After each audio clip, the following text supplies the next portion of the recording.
சாமியே சரணமையப்பா. நாங்கள் தேனி மாவட்டம் போடிநாயக்கனூர் கீழத்தெருவை சேர்ந்த 55 சாமியா ஆண்டவர் குருசாமி மூலியமாகவும் கருசாமி சிவா அவர்கள் சார்பாகவும் நாங்கள் மற்றும் உறவுகள்லாம் எல்லாம் நாங்கள் ஒன்றா வந்திருந்தோம்.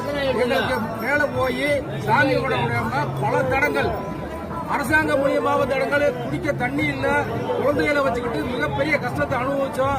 எங்களால இதுக்கு மேல ஏன்னா கோயிலுக்கு வந்தேன்னு எங்களை அடிக்கிறதுனால நாங்க வேற வழி இல்லாம எங்கள் உயிரை பாதுகாத்து சாமியை தரிசனம் பண்ண முடியாம தர்மசாஸ்திரமா 48 நாள் 60 நாள் விரதம் இருந்து நாங்க கஷ்டப்பட்டு ஆயிரக்கணக்கில் லட்சக்கணக்கில் செலவு பண்ணி அந்த கோயிலுக்கு எதுக்கு வர்றோம்னா சாமி கிட்ட புண்ணியம் கிடைக்கணும் வரோம், செஞ்ச பாவத்தை தொலைக்கிறதுக்கு வரோம். இவங்க என்னன்னா மறுபடியும் எங்களுக்கு பாவம் செய்ய வச்சிருவாங்க போல.